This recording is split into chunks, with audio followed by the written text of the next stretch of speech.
for years they've been saying these things would change the world, would mature from adding machines and typewriters to tools of the human spirit. Now, maybe it's coming true because of Internet.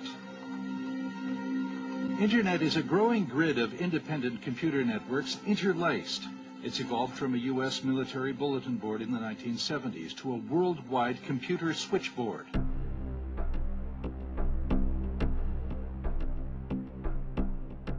I think nag-enhance niya ang creativity sa bata, then mas napapaspas niya ang kanang mental ability.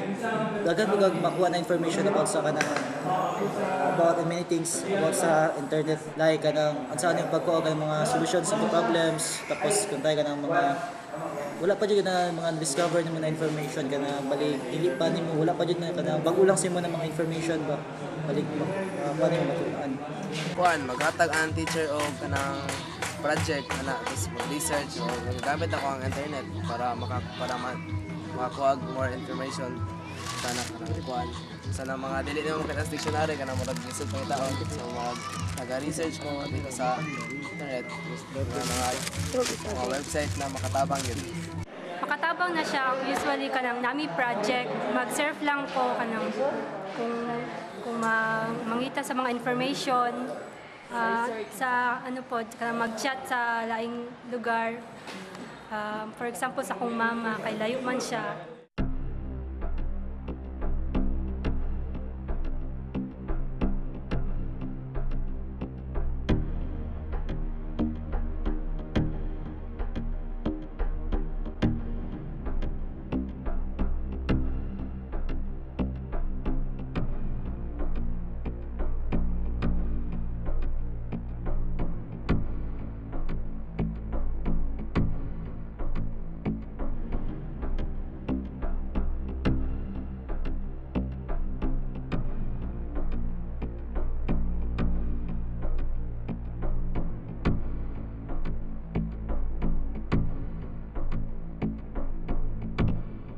Kasagaran ng ginawan kahit mag-internet, wag na ako pangitao ng mga parang hindi na ako gusto pangitao, wala na ako maibalaan ng mga butang tapos or sa games.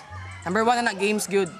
Ang ma-appreciate din ako sa internet is kanang mga updates sa mga programs nga ginagamit. Kung gusto na ko nga mapaspas akong trabaho, ginagamitan ako sa internet para mas ma-upgrade pa, ma-updates pa ang mga programs. Mas mapaspas akong trabaho. Sa computer mo sa internet, daghantag mabalan, halimbawa mag-research ka, gusto nyo manakay mabalan nga mga answers sa imong i-find about sa inyong eskwela, mga features na gusto nyo makita, kung hindi nyo makadto, mga places, then mga famous na tao, like mga singer, kung gusto nyo makabalo ka kung sa mga lifestyle sa lain nga bansa, lugar, kaya mabalaan gano'n mo siya sa pag-yun.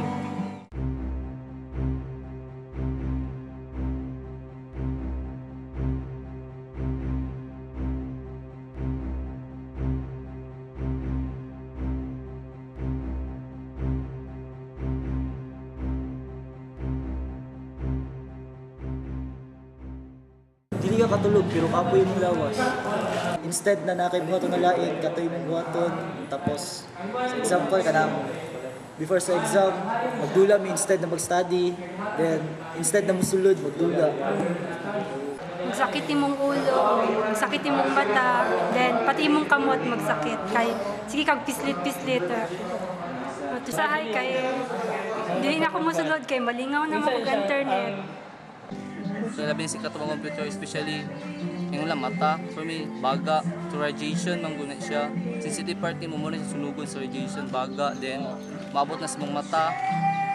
Health ni mo, dili na para dati na patulog ka o sa isa ka daw 8 hours. Then kung sa computer man good, napabayaan na nimo na ang oras, kung mao ba ka sakto ba ka sa oras na nagamit ng computer, dili. Para sa kuha, kasi kung gamit sa una, 24 hours, makalimot ako mukaon, hindi ako mo gamit o basta din na mula na trabaho good din. Buhay batugan na lang ka. Wala siya. Pag magdula ko internet, kutob lang siya 5 hours, 6 hours kay say number 1 mo sakit magud ang mata pati akong ulo.